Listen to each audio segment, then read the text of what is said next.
You're listening to Weird Medicine with Dr. Steve on the Riotcast Network, riotcast.com. I need some touching in the carotid.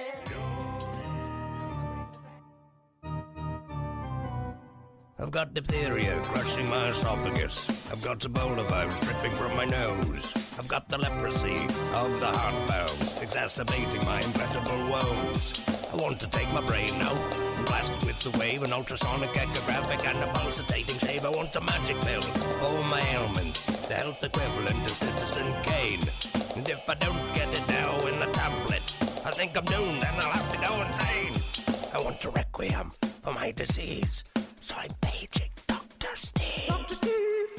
It's Weird Medicine, the first and still only uncensored medical show in the history of broadcast radio, now a podcast. I'm Dr. Steve, and I've got with me my little pal Tacie, my wife. Hello, Tacie. This is a show for people who had never listened to a medical show on the radio or the internet. If you got a question, you're embarrassed to take your regular medical provider. If you can't find an answer anywhere, oh God, find an answer anywhere else, give us a call at 347-766-4323. That's 347-POOHEAD. Visit our website at drsteve.com for podcast, medical news, and stuff you can buy.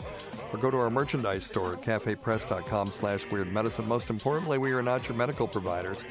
Take everything you hear with a grain of salt. Don't act on anything you hear on this show without talking it over with your doctor, nurse practitioner, physician assistant, pharmacist, chiropractor, acupuncturist, yoga master, physical therapist, clinical laboratory scientist, registered dietitian, or whatever.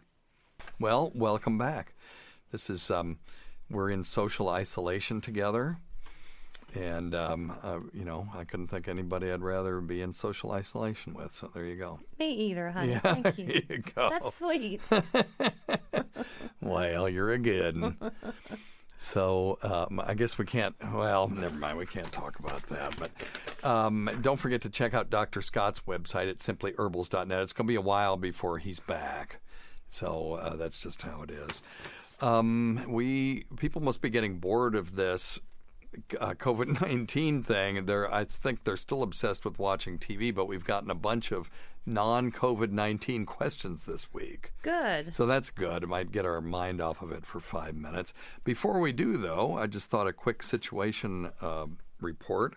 We are recording this on April Fool's Day, 2020. And as of today, this is according to the WHO, we had 17,987 new cases in the last 24 hours. Now, that sounds like a whole hell of a lot, and it is, although it's actually less than the day before when we had 19,332.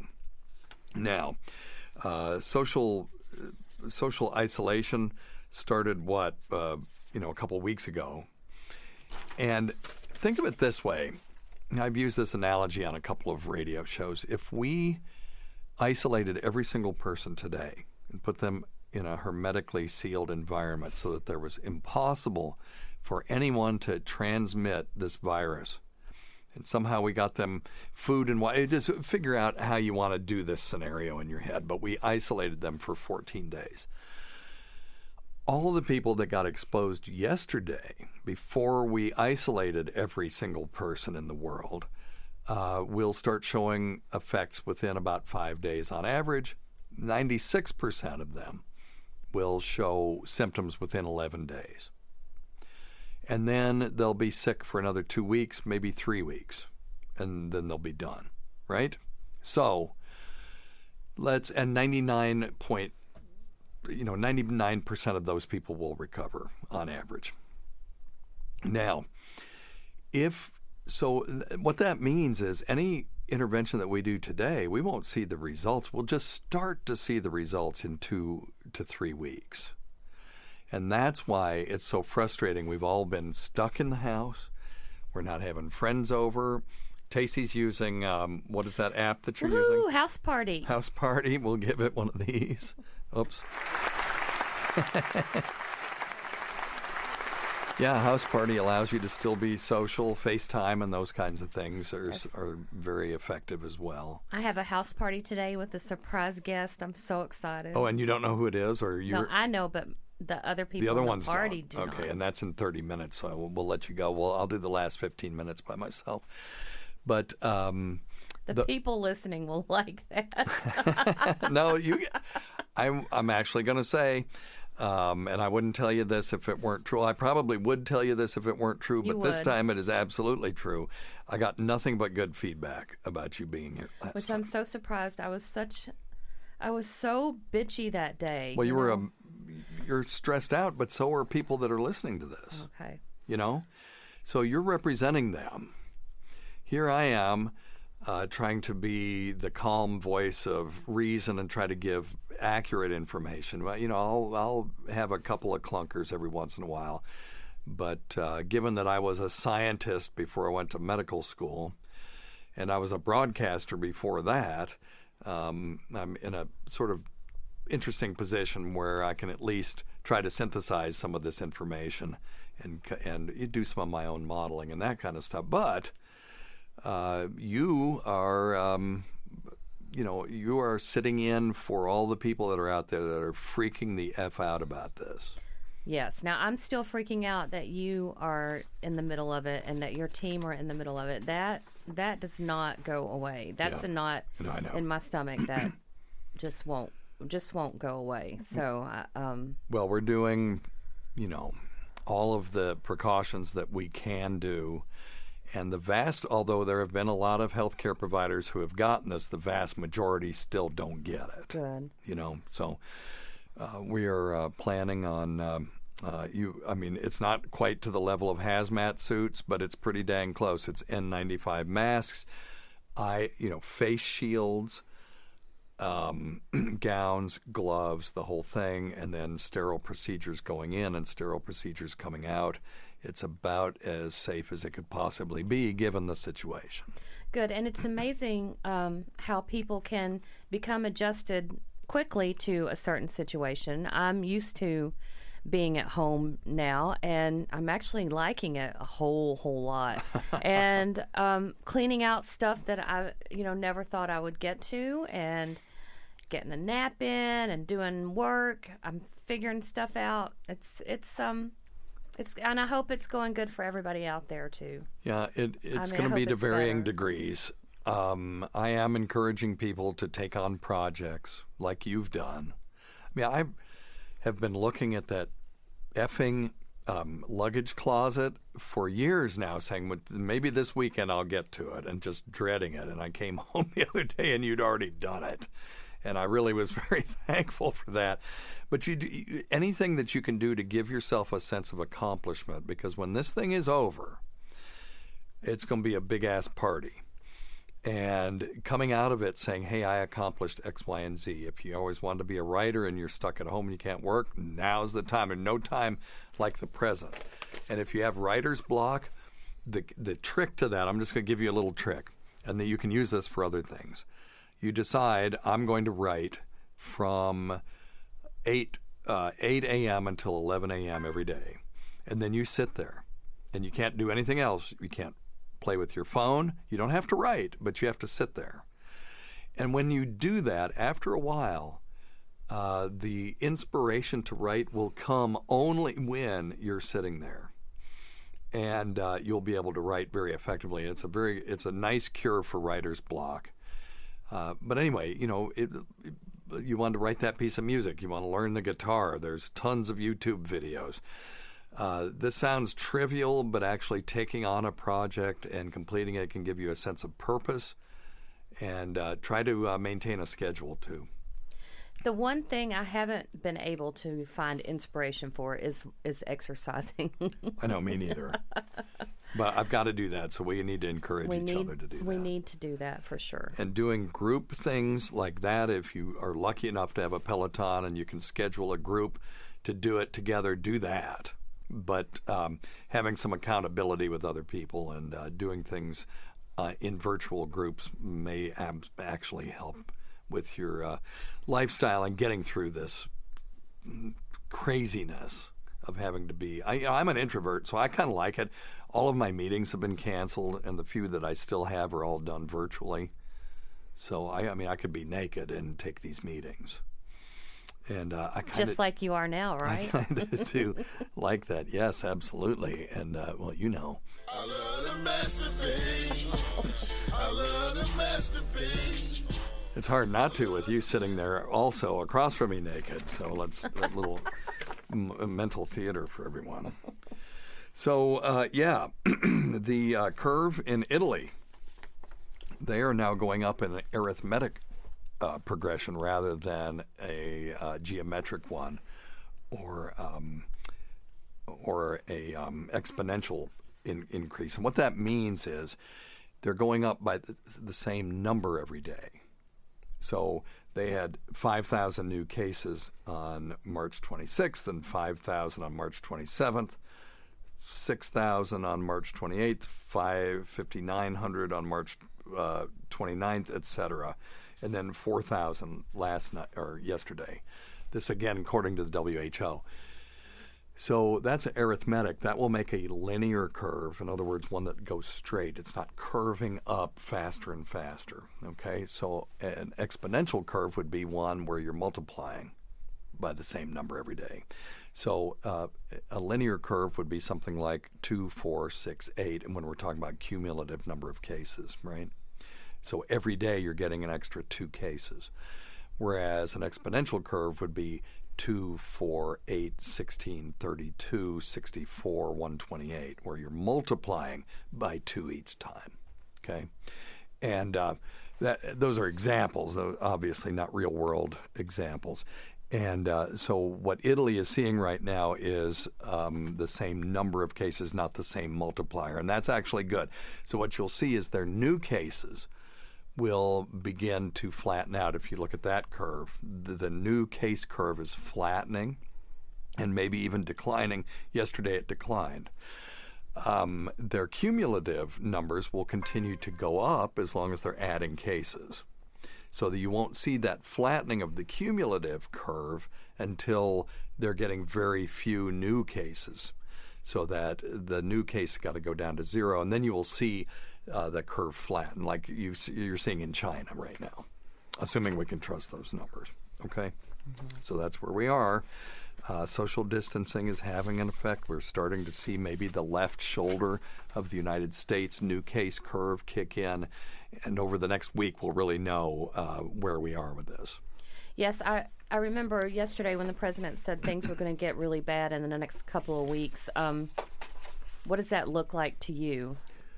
Well, again, we won't see the effects of strict social distancing until at least 3 weeks, and that's the beginning of the effects. Okay. So it'll take another 3 weeks maybe before you see an excellent response and these things starting to decline into numbers that we can manage. Okay. And we've got a question about this. I was going to answer it now, but I'll just wait till we get the question why we need to do it this way. Because I've had people say, well, it's 99% of us will get better. Why don't we all just get it? And well, I'll just tell you now. With influenza, you've got a 0.1% mortality rate, and let's just say 5 times that many end up in the hospital.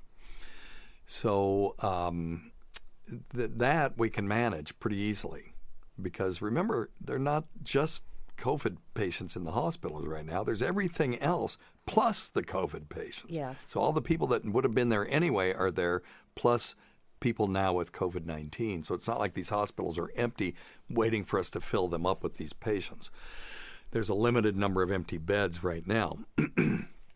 So by flattening this curve, we can allow those patients to trickle in rather than going all at once. Because if they come in all at once, then we'll run out of ICU beds, we'll run out of ventilators, we'll be treating people, in rooms that aren't designed to be treating. If we even can get them a room, maybe we'll be treating them in the halls in the emergency room.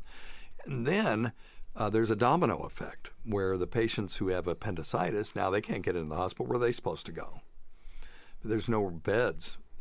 And people who have regular pneumonias or other things, heart attacks, would bring them in. There's no place for them to go. So now this starts cascading. It's like a pump that's overprimed and it's backing up. And all of these cases, and it increases the mortality rate that can be directly and indirectly attributed to this pandemic. But if we can keep the curve flattened enough so that they're trickling in and they don't overwhelm the system, then all the people with appendicitis and pneumonias and heart attacks can also get in, and everyone can get treated.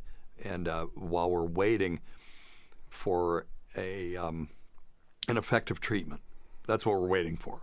We get an effective treatment that can keep people out of the hospital, keep them off the ventilator, and keep them from dying. This thing's over the second we get enough supplies of that treatment, whatever it is. Okay? You're nodding, but this is radio. Oh, yes. Yes, I understand. Sorry. I'm just kidding. You were fascinating. That's the first time I've monologued that long, and Tacie has just actually listened to what I said.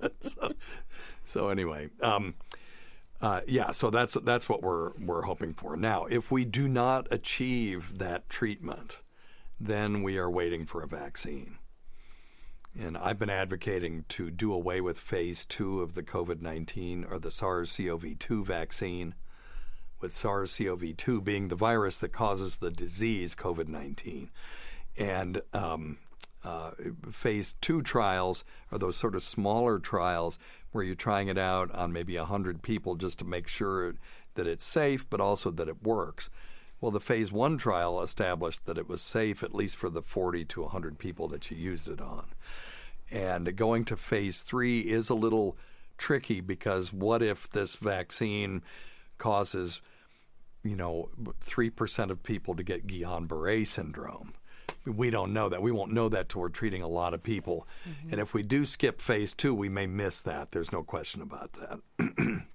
But in an emergency where we're trying to save people's lives, that it may be a safe enough bet to skip straight to phase 3. But I'll let the smarter minds than mine work on that. But then if we don't skip to phase 3, we're looking at probably 12 months for this vaccine to come out. This is record time, by the way. It usually takes 15 to 17 years to create a vaccine and bring it to market. And, so that's where we are. So I'm concerned about the second phase of this. We keep hearing the second wave that will be coming in October when we have a lovely trip planned. Right. So what are your thoughts on that? Well, if we reduce the numbers and we don't have herd immunity, so let's talk about what herd immunity is. That's where enough people get it that if let's say you have 1,000 people, and 999 of those people have gotten it, and one person gets this virus in the middle of those 1,000 people, the virus got nowhere to go, because all those it tries to jump to them, and their immune system just fights it off. So that one person gets sick, but nobody else does. They can't spread it to anyone. The problem with this situation right now is that we have such low penetrance of this virus. Let me look at I've got the numbers right here that I calculated this morning. The number of known cases, now that's known cases. We're still ramping up testing, so that's going to go up dramatically just because of testing, is 0.04%, 0.04% of our population. So 140,000 people divided by 328 million is 0.04%. So there's not enough people who are going to recover from this to provide robust herd immunity, because we've kept the absolute percentage of our population away from this virus. So we could be doing this again in October? It's possible that let's just say that we stupidly did all this social isolation. We get to the other side of the curve, and we just go, okay, let's just all go back to work. Yeah, it's party time. It's going to just come right back, right? So what we hope is that we will have a treatment again. We have this treatment where if we can demonstrate that you give it to people early in the disease. We test everybody that's got symptoms even vaguely like it at that point. Rapid testing. They're positive. We put them on this treatment, whatever it is. If it's remdesivir or hydroxychloroquine plus azithromycin, whatever it is, or something new we don't even know about. And it keeps most everybody out of the hospital. Let's say it cuts it down to 0.1%. Then now we're looking like flu numbers. Everybody goes back to Disney at that point. And yeah, there's a second wave of it, but it's manageable. Now, if we have a vaccine, again, then it becomes like influenza again. And at some point, this virus will become so known to our immune systems that it will cause very little havoc. But we're talking years from now. Okay. Okay. The virus, unless we come up with a universal coronavirus vaccine, which we are working on, they have made a breakthrough in the universal influenza vaccine just recently, and they're testing it now. If it works, influenza is done. So many idiots still won't take that, though. Well, I know. I don't ever get the flu. Well, Well, you by God did this year, didn't you? Yep. Mm-hmm. Yep. Well, our friend Richard David Smith, who you met, and he and his wife Shatai and their 2 lovely kids came to our house. And on his way to California, or way through California, if I understand the story right, he got the H1N1 flu, ended up on the ventilator, did recover, and he's fine now. But he was one of those, I ain't gonna get no, I'm using the wrong accent because they're not from down here, but, I'm not going to get that vaccine. And now he is my number one proponent of influenza vaccine. If I get into it with somebody, I just tag him on it, and he'll jump in there and give his story. It drives me bonkers. So then we'll have that issue. Yeah, and those same people will be the same people who will be the first to line up for the coronavirus vaccine, I think. Some of them will, anyway. We shall see, I hope. But the universal influenza vaccine will spell the death knell for influenza when we can get it to where it's effective enough to eradicate influenza. Now, if we come up with a universal coronavirus vaccine, this will do a couple of things. It will put a stop to SARS, MERS, and coronavirus, or this, SARS-CoV-2, but it'll also do away with all the coronavirus subtypes that just go through our population and cause common colds. So it'll be the end of about half of the common colds. That would be worth. Well, yes, it would. I don't want to say that because it would. Yeah, no, that's right. Nothing is worth what we're going through now, but that would be a positive benefit for generations to come, that they don't have to deal with about half the common colds that they deal with. The other half are caused by rhinoviruses, which are picornaviruses. Hell, let's go after them too. Fuck all viruses. Right now, fuck all viruses. Agreed. Okay, I'm not exactly sticking my neck out with that controversial stance, but, for God's sake, let's just go after them all after this. Okay? All right, you want to take some questions? Yes, you have. Number one thing, don't take advice from some asshole on the radio. 10 minutes and I'm out of here for a house party. Good. Okay. Let us see here. All right, let's take this one. This one is a COV. Hello, Dr. Steve. Mike from Georgia here. Hey, Mike. I appreciate your reasoned and impartial analysis of healthcare news, diagnostic and overall healthcare services. Thanks, pal. My questions today are on what is being reported from the COVID-19 situation, specifically the overall diagnosed cases that are overwhelming hospitals, and what are the reported total recovered population. Today is March 26th, and looking at the state of Georgia to simplify this. Let me answer this thing about recoveries. That is the least important metric in this, because 99% of people, on average, are going to recover. 80% of people over 80, probably. It may even be better than that. And 99.1% of all people who have no risk factors, everybody else kind of in between. So when this is all over, we'll test as many people as we can for antibodies, and we can then calculate, particularly if we don't want to test the whole country, we can do a representative sample and then use statistics to determine what the total number of cases were. And we'll know how many deaths we had as long as we are classifying them correctly. And that we're not classifying just people that had COVID-19 in their system on autopsy who may have died of a heart attack. But classifying people who died from this, they subtract the one number from the other, and that's how many people recovered. Period. That's how you do it. Right now, the only way to do it is to go back 3 weeks, find the new cases, and then come forward 3 weeks, look at the deaths, and try to use statistics to get a ballpark figure of how many people have recovered. But the answer is most everybody has recovered that's gotten this. And it's not an interesting statistic. What's really interesting to follow is number of new cases, because that's going to tell you what's going to happen 3 weeks from now. Okay? All right. Today's episode is brought to you by Angie.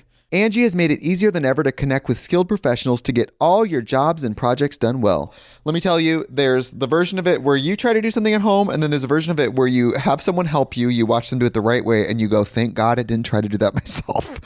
I have fully done things around the home that I think look good, and then a bang in the night, and I wake up to a shelf collapsing, a painting falling off the wall.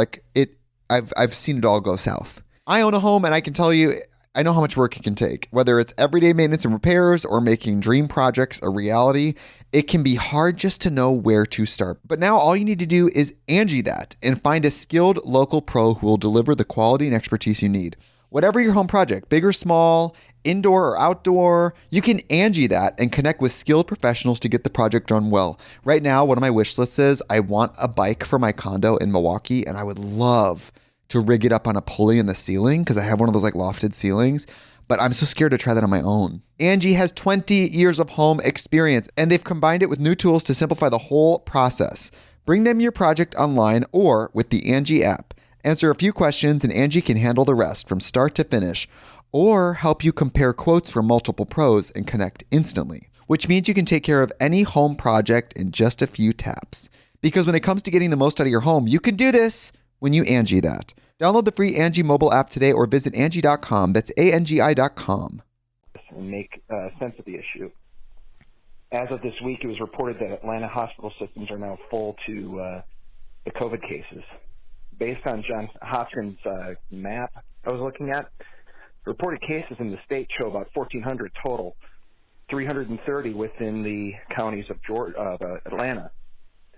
Are hospitals unable to account for that number of new cases, especially considering that not all 330 are likely in a hospital?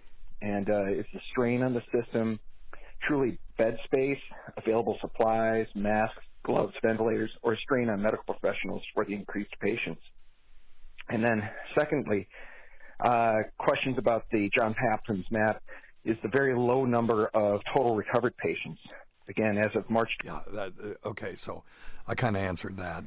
Don't worry about the number of recovered patients on those maps, because they may be using statistics. They may just not even be inputting data to that, because we're not getting that data particularly.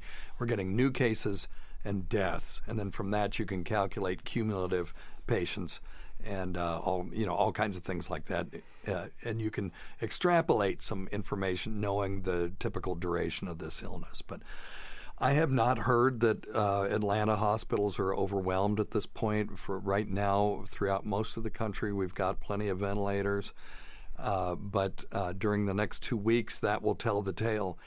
And what we're trying not to do is allow the system to collapse backward, as we talked about, where there's so many COVID patients in the hospital that patients with other illnesses that could be life-threatening aren't getting treated. So we'll know more about this in the next couple of weeks. And it's there was something else that he had that he asked him. Oh, yes. No, it's not it's not that 300 patients can overwhelm the system. That's not the case at all. You have to remember that about 15% of people who get it may end up in the hospital. That's just a real rough number. So the vast majority of people don't even get sick enough to go to the hospital and seek treatment. The total mortality is, as we've already discussed, around 1% at this point, maybe 1.4% on average, and different for different risk groups. So it's the ones that end up in the ICU on the ventilator and they're there for 24 days. That's the problem. So you get somebody today. Well, what if you get 10 people tomorrow? Yeah. And they're all in the hospital for 24 days. Well, then the people that come in the next week, there's not enough room for them. So that's the key to this, again, is flattening that curve by self-isolating, washing your hands, staying 6 feet away from people at least, and doing all the things that we've been talking about. Okay, so on, one of my highly scientific websites, Facebook, that has been, I've seen this story keep going through. It's gone through on a couple of times, and Give it to me. I've just marked that person. I'm snoozing people like crazy right now, so I just snooze them for 30 days because I don't want their scientific evidence and all their lack of scientific evidence. Yeah, for example, like last Friday night when we were 12 feet away from our neighbors having wine, and they were on their driveway and we were on ours, and they were like, and no. They were drinking their wine and we were drinking ours. They were going to their bathroom. Nothing. We were, and at least we were at least 12 feet away from each other, and no one was symptomatic. No one was and they're like, no, that's not allowed. That is irresponsible. And I just don't. I want to be socially responsible, of course and you do. I want to do that, but then I'm also a human being. And we're social animals. And I just think, and the picture on the story is of these teenagers who are sitting on top of their cars, like 10 feet apart from each other, talking in a circle. Right. And I don't know why that article drives me so nuts. I find it just really, I don't want to, I just think it's offensive. I mean, not that I'm easily offended. I don't want to be one of those people, but no. It's irritating. Irritating is the right word. Yeah. It's just obnoxious that. Well, people love right now, particularly on the internet, love to make other people feel bad, and this sort of virtue signaling and I know more than you do kind of thing. And I think those kids that are 10 feet apart from each other on the roof or in the back of their pickups or whatever, and they're not interacting, they're not touching each other, and none of them are symptomatic, I think that's pretty responsible, actually, because they're trying to social distance, but they're trying to also be social. And what we did the other day was, I think, perfectly responsible. We all agreed ahead of time, this is how we're going to do this. I brought the Sonos units that are battery powered and set them at the type of the equidistant triangle, equilateral triangle, so that I was the only one that touched them. They didn't touch them. Again, they were on their side. We were on our side of the. We were in our driveway. They were in theirs. They didn't come into our bathroom, and vice versa. It was impossible for us to transmit anything, particularly being asymptomatic. Now, there's this thing in the news that, a sneeze can be detected 27 feet away. That is one of those honker sneezes, and that is under laboratory conditions. Again, not taking into account wind and that kind of stuff. And if anybody would have sneezed last Friday, it would have been over. It would have been like, so okay, over. We'll see you fuckers later. But there is this thing called the inverse square rule, that the farther away from something you get, for example, a light bulb, the intensity of light decreases with the square of the distance. So this would also be the case for a sneeze. So although it can detect maybe a viral particle at 27 feet in a laboratory conditions, that doesn't mean that it's infective at that point. And you have to have a certain number of these viruses in the first place. The cardboard study, I talked about this on my last COVID sit rep, which if you're interested, go to YouTube and just search for the laugh button, and you can see I'm doing weekly COVID sit reps. They're not the greatest yet, but I'm going to get better at them. I'm worried about saying the wrong thing, so I'm scanning every word 12 times before it comes out of my mouth, and my vocal crutches have gone insane with this. But the information there is pretty good. And I went over the reason that they did the study where they were looking at cardboard. It wasn't to see if you can get it from an Amazon package. It was just to compare it to SARS, the original SARS, because they had data on how long they could detect it on cardboard. Okay, Stevie, so I have to go. Okay. But I just wanted to I'll ask. give you one of these. Thank you for being here again. And we would have done the whole thing. I would have been here the whole thing. He and just also, had an emergency at work. Yes, I know. Okay. And She's well aware. She's well aware. So, but I just want to ask you guys, if you are prayers, just pray for him and all the medical professionals out there who are in the middle of this. Yeah, and if you're not, send money. Oh, that'd be fabulous too. So, thank you guys. Yep. Hey, thanks. Thanks for being here. And thanks for tolerating me. Do I turn it off? No, I'll take care of it. You can just take off. Okay, Thank you. bye-bye. Okay, thank you. Awesome. Thank you, Tacie. She's a good one. Let's take a minute to talk about a new sponsor to the show, DeepDiscount.com. A great site to buy movies, TV shows, music, and so much more at really great prices. You know, people who listen to the show kind of know this. I'm a weirdo. I love Shakespeare. I started when I was about 40. I said, oh my God, what have I been missing? I had every single Shakespeare movie you could have on VHS. And then when DVDs came out, I just didn't bother to upgrade. So I go to deepdiscount.com. I put in Shakespeare, 879 DVDs. I'm going to have to wade through these, but they've got everything. Everything. I'm talking classics from back in the day, hard to find titles, and new ones too. The best part is the prices are incredible, and the choices are almost literally endless. Look, we're all doing our best to stay inside. We're doing the social distancing thing. Check out deepdiscount.com. Buy your favorites to keep you company during this time, and you'll own them forever. No more searching bad edits or sitting through endless commercials. You'll find hundreds of thousands of choices, including new releases, too. On this week, Star Wars, Episode 9, The Rise of Skywalker. The riveting conclusion of the saga, now available in DVD, HD, and 4K Ultra for a great price at deepdiscount.com. Support our sponsor and own your passion. Thanks, Deep Discount. Thanks, Deep Discount. I heard that somewhere. I'm not sure where I heard that from.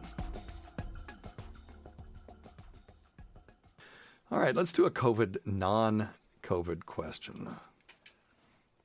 Hey, Dr. Steve, it's Stacy Deloach. Going to let you know I am. Oh, wait a minute. I need a Stacy Deloach alert. I don't have that, so we'll just do this instead. Citrus, citrus, citrus, citrus, citrus, citrus. All right, ladies and gentlemen, Stacy Deloach, lest I not acknowledge him. Socially distancing 144 megahertz or 2 meters apart. Oh, okay.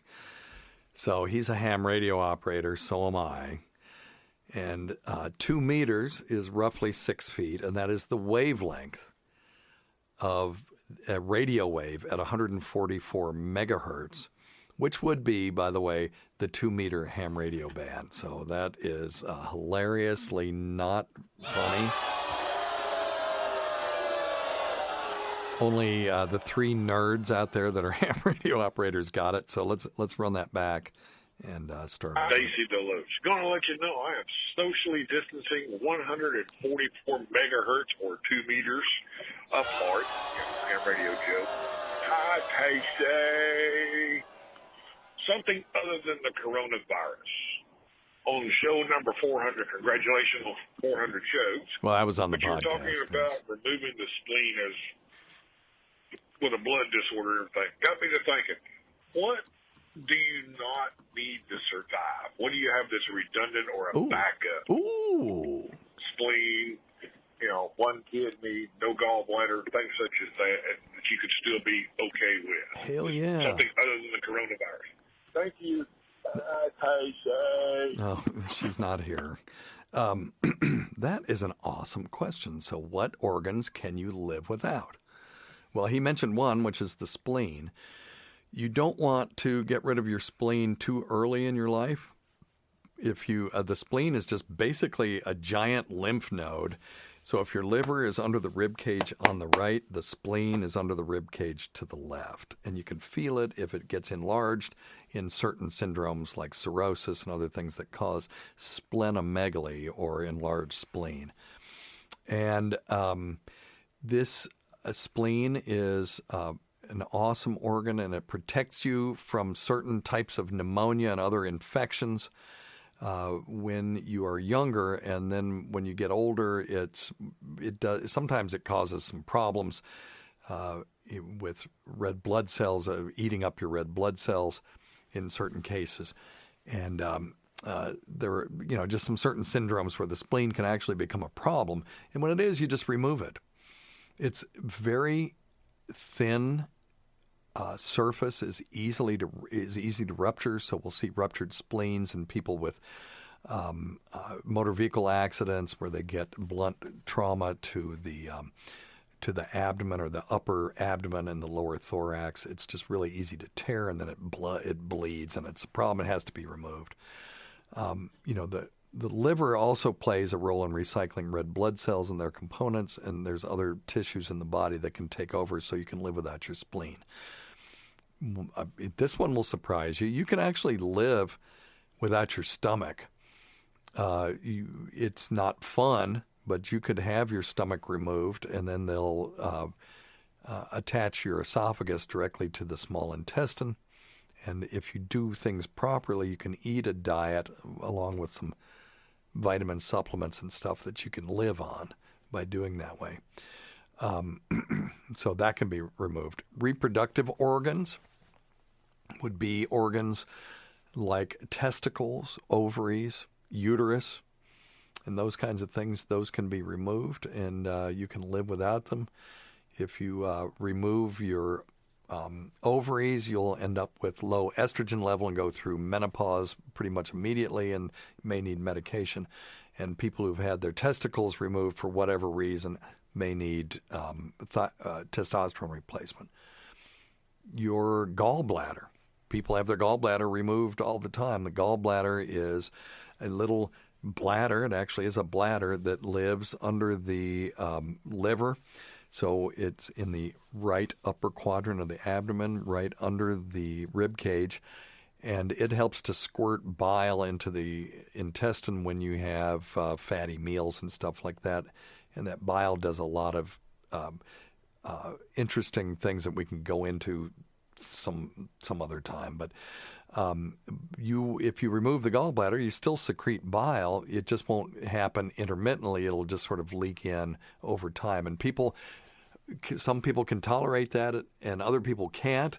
GVAC was one that had his gallbladder removed and couldn't tolerate it and had to take medication for a while called Equestran, or a bile sequestering resin. In other words, you take this resin, and now it will take up the bile, and that will prevent the diarrhea that people can get from this post-cholecystectomy syndrome. So that's pretty easy. Your appendix. We all know that you can live without your appendix. It's just stupid. It has some effect on the immune system, but it's, for the most part, a vestigial organ and can be removed. Now, all the paired organs can be removed as well. You can live without one lung. If you've got enough capacity in the other lung, you can live without one of your kidneys as long as the other kidney has the ability to function. So yeah, great question. All kinds of stuff you can live without. All right. Let's see here. So just wondering, this is the time of the year that allergies start acting up and we get our runny noses and scratchy throats and we head for Sudafed. What do we do now? Do we go to the doctors and just assume it might be coronavirus or what? Thanks. Yeah, no. Also a great question. I have the same problem. I have seasonal allergies, and right now they're at their peak. And so when I'm walking around, people, thank God I haven't sneezed in public yet. But if I were to sneeze in public, people would absolutely assume, and rightly so, that I shouldn't be out in public because I'm infected. So I am loading up on my Allegra and using my Flonase and trying to make sure that I'm not displaying symptoms when I go out because I don't want to freak anybody out.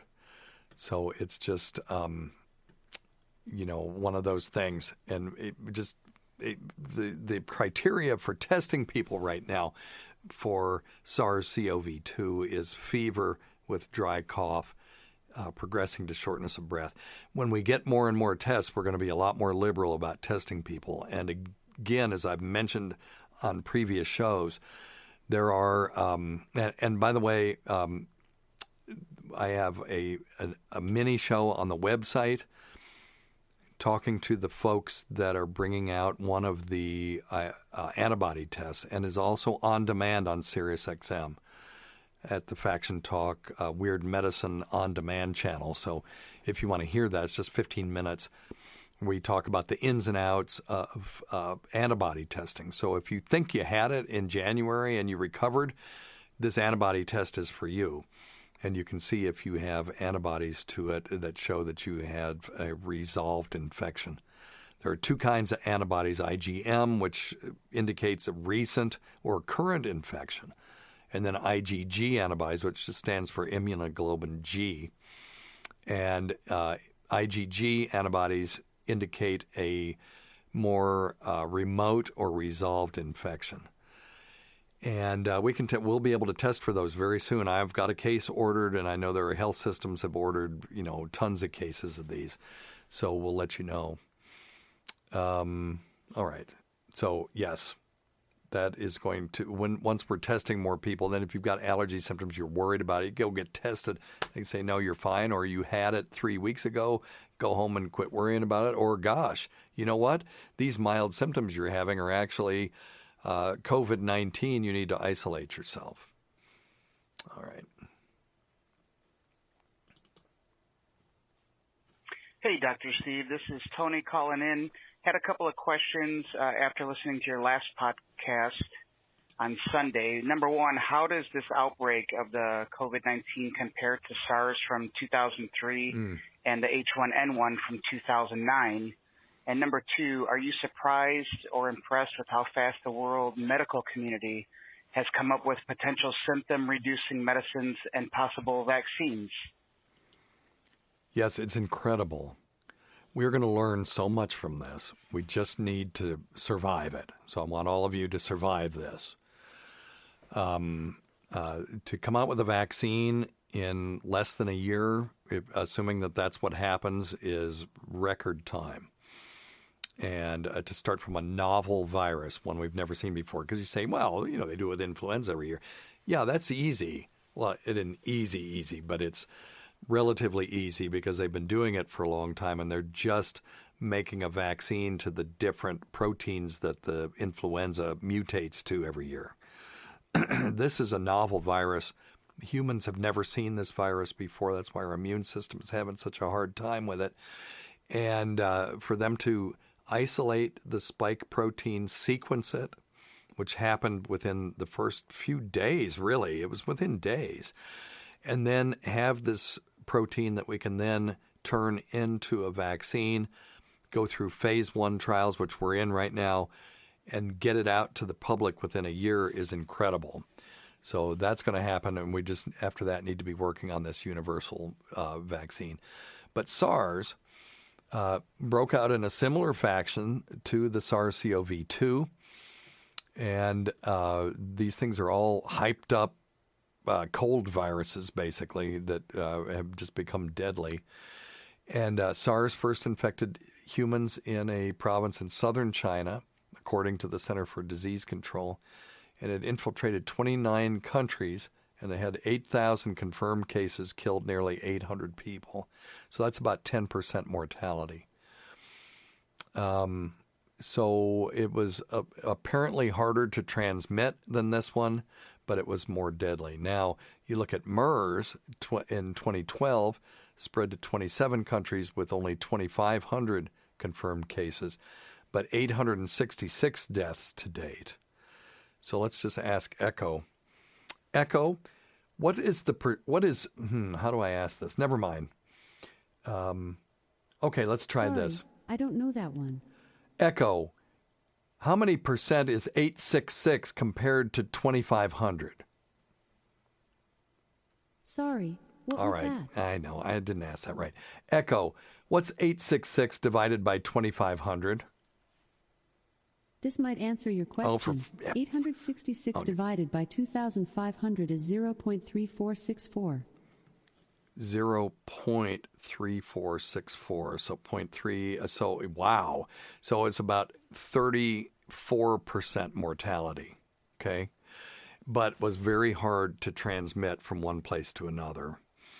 So thank goodness MERS did not evolve into something that's so easy to transmit to other people. And if you think about it, it makes sense. The more lethal a virus is, the harder it's going to be to infect a lot of people. Ebola is so lethal that it really has a hard time getting out of its area. So it's in the virus's interest not to kill a lot of people. It's in its interest not to kill anybody, but these viruses always have to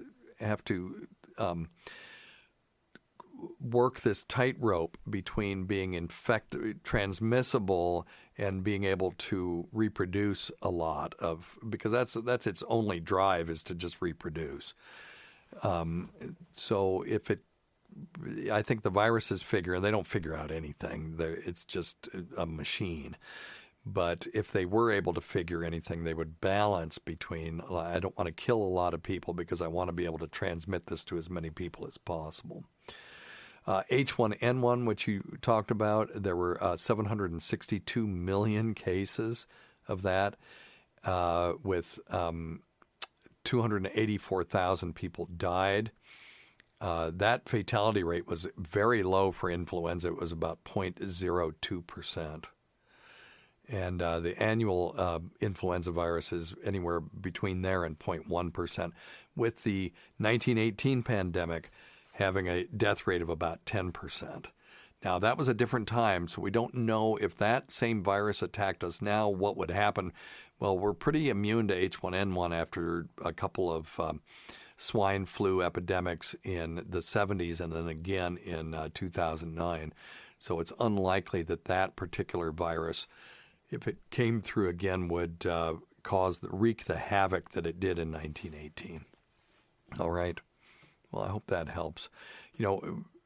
Only time will tell what the final numbers are going to be with this coronavirus.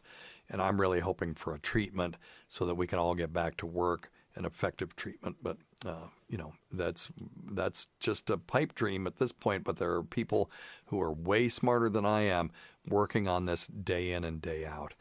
And if we've got any chance to get an effective treatment, we will have the answer in about 2 to 3 weeks from now. I'm hoping the phase 3 remdesivir trials will be giving us preliminary data, and we should have some good non-anecdotal data on hydroxychloroquine and azithromycin within the next couple of weeks as well. Now, when I say non-anecdotal evidence, what I mean is we have a lot of evidence, people saying, well, we tried it on 300 people and they all got better.